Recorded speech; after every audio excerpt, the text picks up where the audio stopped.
Hey everybody, welcome to BrickVault. Today is another LEGO weekly news update, and by weekly I mean sometimes every 2 weeks.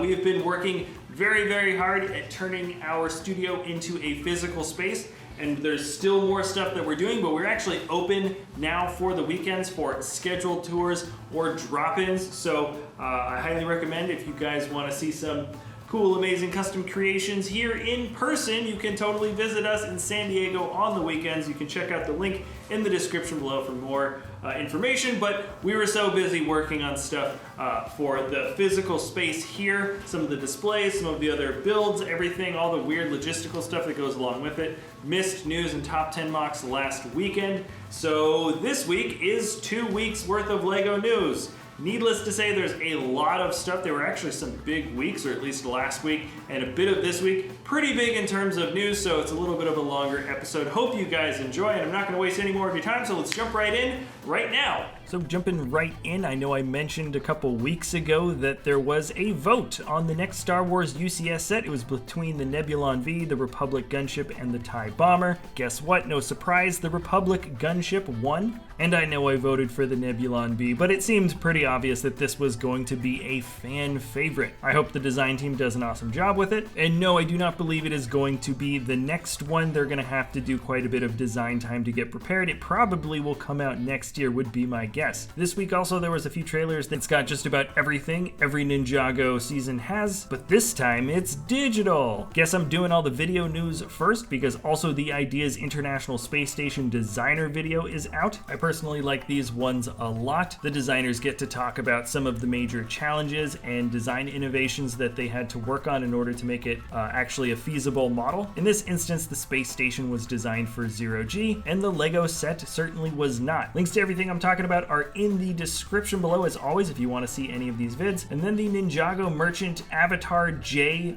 pack is now being seen around in Walmart. I didn't cover this as an official picture showing before, so this is what it looks like, and it seems to be following the same theme of the most recent season of Ninjago, where instead of a minifigure pack before, it looks like we get a lot of different accessories, and this time in trans yellow. I found this article from Alan Tran at thebrickband.com, I think originally posted by Promo Bricks. The latest wave of Harry Potter sets for the summer have rumored set names and numbers.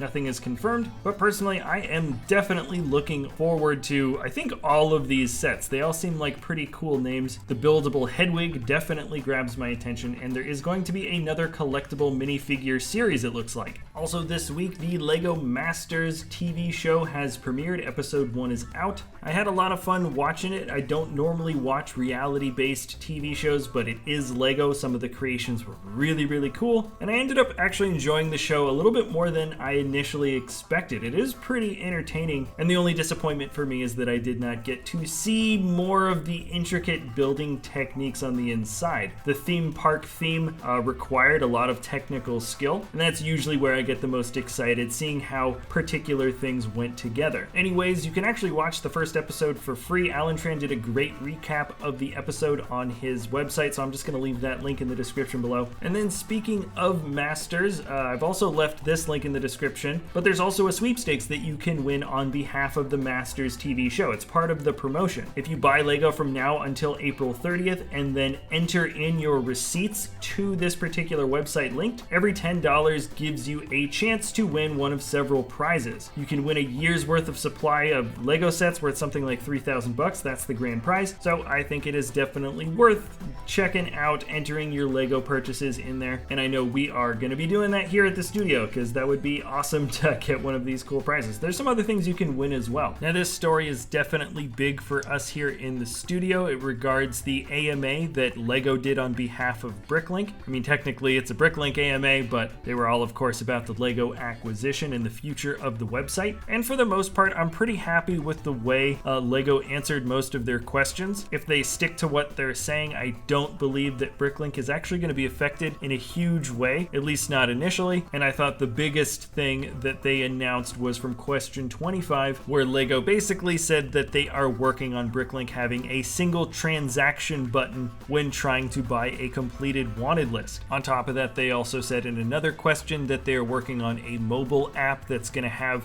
expedited or better features, and this is going to be tested out in the second quarter of 2020. There's going to have to be a lot of vendor coordination with new rules, I think, if stuff like this is going to work for the future, so this is probably going to affect sellers quite a bit, but if it all works out, I think this could actually be great for buyers in the future. It will definitely make Bricklink a much more accessible platform for people that are not quite as familiar with the custom building world. Anyways, this is something that I think could be good. I'm going to say this cautiously. We're just going to have to wait and see how LEGO does this, but the AMA certainly did its job in making me feel a little bit better about the acquisition overall. Let me know what you guys think about this. It's still a very hotly contested issue within the LEGO community. Also, over at LEGO Ideas, they now gave you the option to like entries, I think, before supporting them, and there is a suggestions feature on their support portal if you want to tell them how you want their platform to be better or changed in some way, shape, or form. Lastly, for this week, and then we're going to move on to the week before, SpaceX Falcon 9 at the Saturn V scale gets a 10,000 vote of support. This comes as no surprise. A lot of the space-themed builds within the real world are very popular on Ideas. This is an excellent build, and the rocket, I think, is very historic. The Saturn V scale is a cherry on top, and congratulations to the builder LEGO Aviator for getting those 10,000 votes of support. Now, when we jump into the second week, I might as well start off with all the other Ideas sets that got the 10,000 votes. There's actually quite a lot. This build here is Untitled Goose Game by the builder A Fellow Player. I think they're riding hot off the heels of this somewhat viral and kind of interesting, fun little independent game that came out recently. The color scheme certainly works, but it's relatively simple, and I have a feeling this was just kind of a fun little set to go support based off of some recent popularity. This would be interesting if it ever made it as an official set. Now, moving on, this one surprised me quite a bit. This is the UCS Chitty Chitty Bang Bang car designed by the builder Norders. The scale is pretty darn massive, it is very detailed, and there is something quite alluring about all that chrome in the front. I normally would have assumed that the cultural relevance of this movie is a bit lost on people today, so IP alone might not be such a big draw, but honestly, the model is pretty darn cool looking, and if something like this did get produced in real life in LEGO bricks, we would definitely want to get something like it. Now, moving down, also the week before last, another set got 10,000 votes of support. The train station Studgate by the designer BrickVault has gotten those 10,000 votes. BrickVault has some amazing creations, some of which I think are still in the review stage right now, so it is no surprise that yet again another awesome creation has come through the pipeline. And personally, I love the use of making that large dome piece from some of those old space sets in totally trans clear, making a glass dome at the top.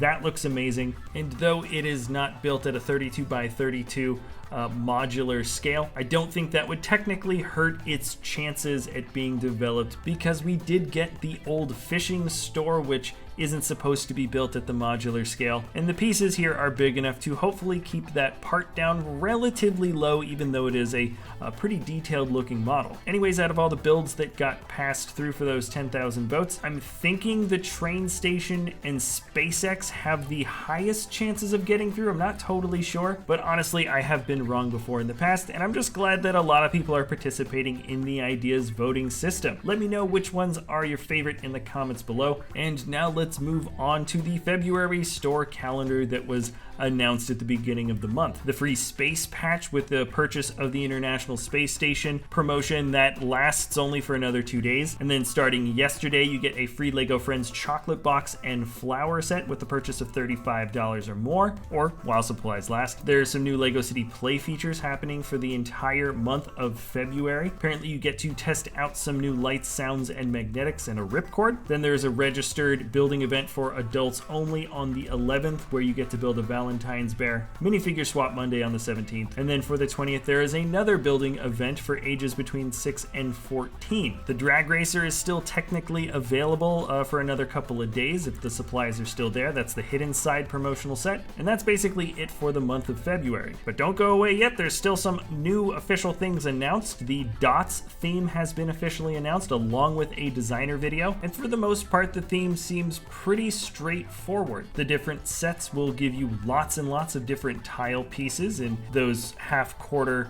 round shapes as well as other dots, and I think maybe just one new element. It looks something like a jewel as well. There's a lot of vibrant colors, and the idea is to have your Lego creations just kind of making fun, colorful patterns. My guess is that it's probably pretty well researched, and I'll be super curious to see how people enjoy these particular sets. There's a variety of different bracelets that you can get, which are all basically $5 it looks like, and then some of the larger sets are the photo cube, jewelry holder, pineapple pencil holder. That's this one, and it is the biggest one, and for $20 at 351 pieces. Initially I think a lot of people say, oh, that's great part to price ratio, but you got to remember you're going to be weighing out the actual plastic in order to really understand how much of Lego that you're getting. My guess is that this is probably a relatively profitable line in terms of ABS to actual retail cost, so I'll be curious to see how well the Dots theme does on the market. Here in the studio, this isn't really our style of building with bricks, though I am curious and wanting a lot of these smaller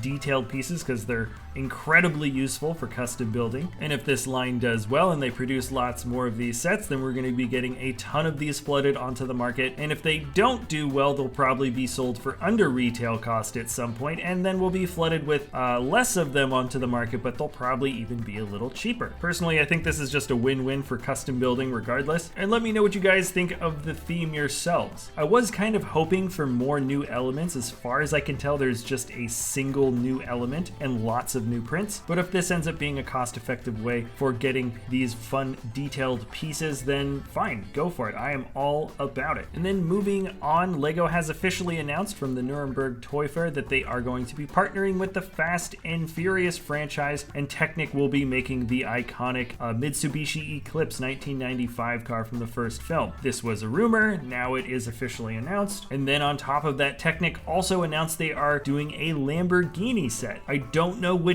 type of Lambo this is going to be. It could be the Countach, or perhaps it's going to be something from the more contemporary later models. In fact, that actually makes a lot more sense. The Fast and Furious car will be in stores April 27th, so we'll probably get pictures of it before then, so that's actually pretty soon. And the Lamborghini will be sometime in 2020. Personally, I hope Technic keeps on making amazing supercars. I think it's been working out for them so far with the Porsche 911 and the Bugatti. So as far as I'm concerned, keep them coming down the line, boys. And I did just mention Nuremberg Toy Fair. If you want to check out all of the new lists, they have not shown pictures yet. My guess is that the pictures are all going to be coming down the line pretty soon. But if you want to know about the next wave of Technic, Ninjago, Friends, Architecture, City, Lego Marvel Superheroes, Creator, and more, most of the names and set numbers and even some of the prices as well have all been announced, or at least portions of these themes have all been announced. I think the one that stuck out to me is the Iron Man bust, set to be 18 or up, which is a really interesting thing. I don't know if they've done builds 18 and up before in the past, and it is going to sell for €60. Sorry, no pics, but that is kind of an interesting idea. 18 and up. I don't think that Lego has ever done that before. All right, that is it for this weekly news update. Thanks a lot for watching. Top 10 mocks of the week is also going to be tomorrow, which we skipped last week. There will be some catch up as well for that episode too. So anyways, thank you so much for watching. We'll see you next time at BrickVault. Hey, if you like seeing our Lego creations and or collections online, they're even more impressive in person. Our Lego studio in San Diego is now open on the weekends. Click the link in the description below for more information, or if you want to schedule a tour.